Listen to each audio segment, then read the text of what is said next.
रमेश जो मजदूरी का काम करता था, एक दिन वो पास के गांव में मजदूरी के लिए गया। काम खत्म होने के बाद वो शाम के समय अपने घर के लिए चल दिया और उस दिन अचानक से बारिश होने के कारण रमेश कुछ देर उसी गांव में रुक गया। जब बारिश हुई तो रमेश वापस अपने घर की तरफ चल दिया, मगर तब तक अंधेरा हो चुका था। जल्दी पहुंचने के चक्कर में रमेश ने खेतों के बीच बने रास्ते से जाने का निश्चय किया। काफी समय चलने के बाद रमेश अपने गाँव के नजदीक आ चुका था। गाँव में पहुंचने के लिए एक बगीचे से होके जाना पड़ता था। जैसे ही रमेश उस बगीचे में पहुंचा, वैसे ही उसे एक बच्चे की रोने की आवाज सुनाई दी। यह सब उस भूत का छलावा था। रमेश ने सोचा, इतनी रात को इस बगीचे में बच्चा कैसे आ सकता है। उसने बच्चे को ढूंढने के लिए इधर उधर देखा, पर कोई नहीं दिखा।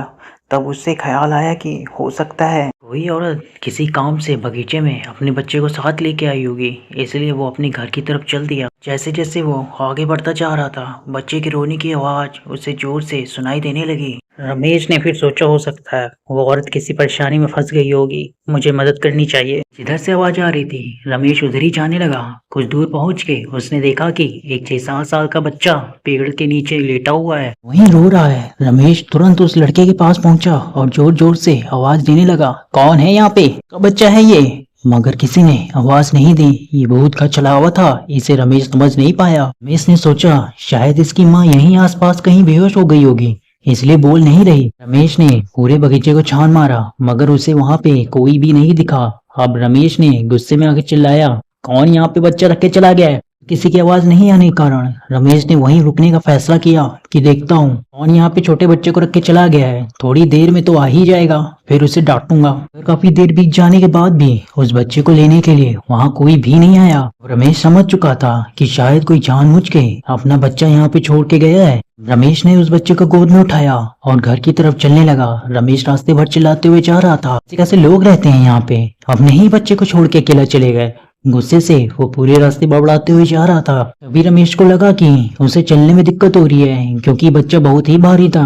मगर रमेश घर पहुंचने की जल्दी में और तेज चलने लगा कि काफी रात हो चुकी है, जल्दी इस बच्चे को लेके घर पहुंच जाए। कदम चलने के बाद रमेश को ऐसा महसूस हुआ जैसे बच्चे का वजन बहुत ही ज्यादा बढ़ चुका है और वो बच्चे को उठा के चल नहीं पा रहा था। ये रमेश ने उस बच्चे की तरफ देखा। उस बच्चे की एक आंख बाहर की ओर लटक रही थी और उसके पैर जमीन तक टच होने ही वाले थे और बच्चा रमेश को देख के हंस रहा था।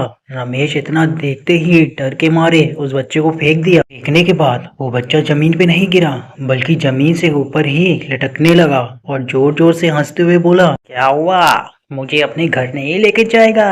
तू पूछ रहा था ना कि मैं किसका बच्चा हुआ, थोड़ा देर और गोद में रखता तब तुझे पता चलता किसका बच्चा हुआ मैं। इतना सुनते ही रमेश वहां से तुरंत भागने लगा और अपने घर पहुंचा। अगर उसने ये बात किसी को नहीं बताई ताकि घर वाले भी ना डर जाएं।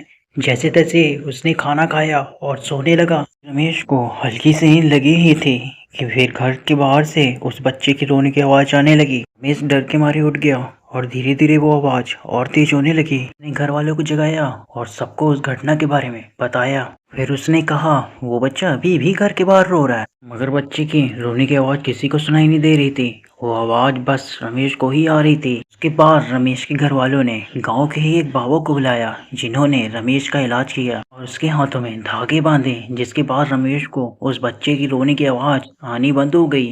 फिर रमेश उस रात आराम से सो गया। मोर हॉरर स्टोरी के लिए हमारे चैनल को सब्सक्राइब करें। मिलते हैं आपसे अगली वीडियो में, तब तक के लिए जय हिंद।